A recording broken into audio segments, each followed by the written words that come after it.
नमस्कार दोस्तों, स्वागत है आपका प्रतियोगिता दर्पण में। मैं हूं प्रशांत। आज हम बात करने जा रहे हैं वाइकोम सत्याग्रह पर।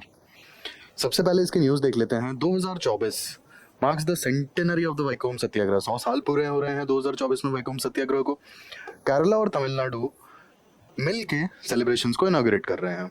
जो भी वाइकोम सत्याग्रह की सेंटेनरी सेलिब्रेशंस होंगी, तमिलनाडु और केरला साथ में उन सेलिब्रेशंस को सेलिब्रेट करेंगे। एक और न्यूज़ है वाइकोम अवार्ड्स से रिलेटेड। ये अवार्ड्स उन लोगों को दिए जाएंगे जो ऑप्रेस्ड और उनके वेलफेयर के लिए फाइट करते हैं, स्टैंड लेते हैं। एक और खास बात यह है कि वाइकोम अवार्ड्स वी रामास्वामी के बर्थडे पे दिए जाएंगे। और ये वी रामास्वामी ये एक एक्टिव पार्टिसिपेंट थे वाइकोम सत्याग्रह के, और काफ़ी आगे रह के इन्होंने सत्याग्रह को काइंड ऑफ लीड किया था। आइए अब डिटेल में देखते हैं वाइकोम सत्याग्रह। सबसे पहले इसके बैकग्राउंड की बात कर लेते हैं। अब बैकग्राउंड में अगर सबसे पहली बात हम देखेंगे तो कास्ट डिस्क्रिमिनेशन। ये कहानी घूमती है Ezhavas as well as Pulayas के अराउंड। अब क्या हुआ basically, Ezhavas as well as Pulayas, these people belong to lower class as well as lower caste. जो वाइकोम महादेव टेम्पल था उसके आसपास की जो रोड्स थी वहां पे Ezhavas as well as Pulayas को जाने की परमिशन नहीं थी। इन लोगों को पल्यूटिंग समझा जाता था, और इसी कारण से जो भी जगह जहाँ पे upper caste people were staying या फिर जहाँ पे उनका आना जाना था, फॉर एग्जाम्पल टेम्पल, उन जगहों पर and as well as 4 road surrounding Vaikom Mahadev temple, इन जगहों पर एजावाज एंड पुलायाज को जाने की परमिशन नहीं थी और उन्हें दूर रखा जाता था। सेकेंडली अगर हम बात करें तो कौन कौन लोग इन्वॉल्व थे और कैसे ये इतने बड़े डिसीजन पर पहुंचे कि हमें सत्याग्रह करना ही पड़ेगा। तो यहाँ पर हम लीडर्स की अगर बात करेंगे तो सबसे important TK. Madhavan, KP. Cassava Menon, जो कि उस समय के केरला प्रदेश कांग्रेस कमेटी के सेक्रेटरी भी थे, एज वेल एज के किलप्पन, जिन्हें केरला गांधी भी कहा जाता है। इन लोगों ने वाइकोम सत्याग्रह को लीड किया और इन लोगों का काफ़ी इंपॉर्टेंट रोल भी रहा। अब आईएनसी सेशन की बात कर लेते हैं, यानी कि इंडियन नेशनल कांग्रेस के सेशन की। 1923 में कांग्रेस का सेशन होता है काकीनाडा में, और केरला प्रदेश कांग्रेस कमेटी अनटचेबिलिटी को लेकर के एक रेजोल्यूशन भी अडॉप्ट करती है कि अनटचेबिलिटी का जो इशू है ये हमें फोरफ्रंट पे रखना है और इस पे काम करना है। अब यहाँ पे सबसे इंटरेस्टिंग बात यह है कि टेम्पल एंट्री को लेकर के जो सबसे पहले इशू उठा था वो टी.के. माधवन ने अपने न्यूज़पेपर में उठाया था 1917 में, और न्यूज़पेपर का नाम था देश अभिमानी।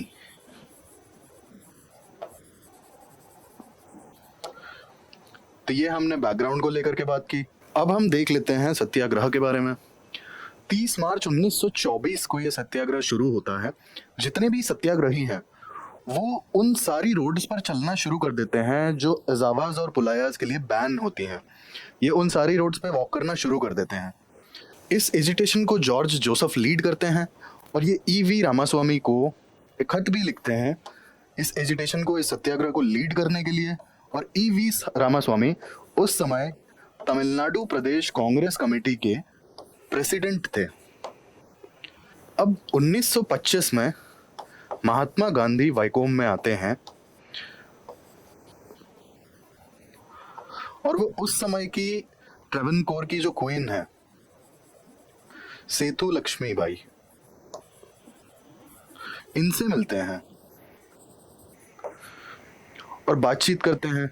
और बातचीत के बाद ये फैसला लिया जाता है कि वाइकोम महादेव टेम्पल के आसपास जितनी भी पब्लिक रोड्स हैं वो सभी कास्ट के लोगों के लिए खोल दी जाएं। और ये बात एक रॉयल प्रोक्लेमेशन के थ्रू पब्लिक की जाती है।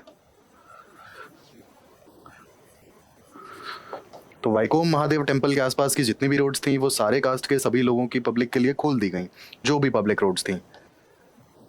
और पहले हमने देखा था कि ये जो रोड्स हैं ये एजावाज और पुलायाज के लिए, यहाँ पर एंट्री नहीं थी।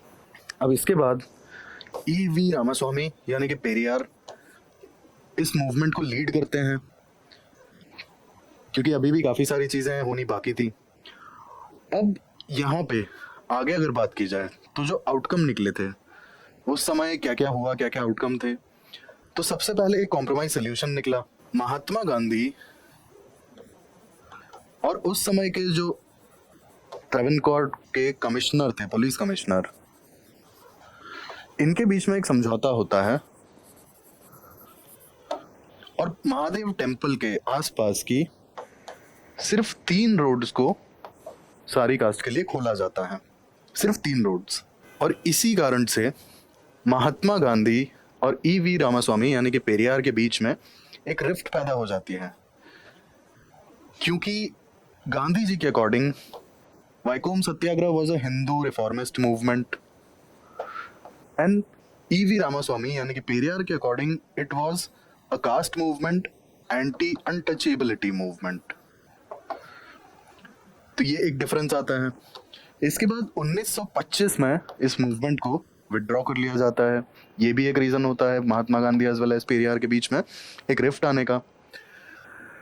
अब इस सब के बाद 1936 में फाइनली ऑलमोस्ट 10 साल के बाद ट्रेवनकोर का जो स्टेट था वहाँ पे एज ओल्ड बैन जो चला आ रहा था टेम्पल एंट्री मूवमेंट का, वो 1936 में फाइनली 1936 में वो बैन हटा दिया जाता है। और टेम्पल एंट्री मूवमेंट का जो प्रोक्लेमेशन है उस समय के जो महाराजा होते हैं ट्रेवनकोर के, वो उसे साइन कर देते हैं और जितनी भी मार्जिनलाइज्ड कास्ट होती हैं उन्हें टेम्पल में एंट्री मिल जाती है। तो बेसिकली जो वाइकोम सत्याग्रह मंदिर की सड़कों और टेम्पल एंट्री के पहले से शुरू हुआ, वो फाइनली 1936 में जाकर के सारी चीज़ें अचीव कर पाता है। हमने देखा भी था कि किस तरीके से 1917 में ही टेम्पल एंट्री की बात को उठाया गया था, एंटी अनटचेबिलिटी की बातें उठने लगी थी। हालांकि ये सिर्फ और सिर्फ रोड्स तक की बात सीमित नहीं थी, ये उससे भी ज़्यादा थी, टेम्पल एंट्री को लेकर के थी। और जैसा कि ईवी रामास्वामी की बात अगर उनके शब्दों में कहा जाए तो सेल्फ रिस्पेक्ट मूवमेंट वाली बातें थी। तो ये हमने देखा वाइकोम सत्याग्रह। ऐसे ही इंफॉर्मेटिव वीडियोस के लिए हमारे साथ जुड़े रहिए। Thank you, thanks for watching.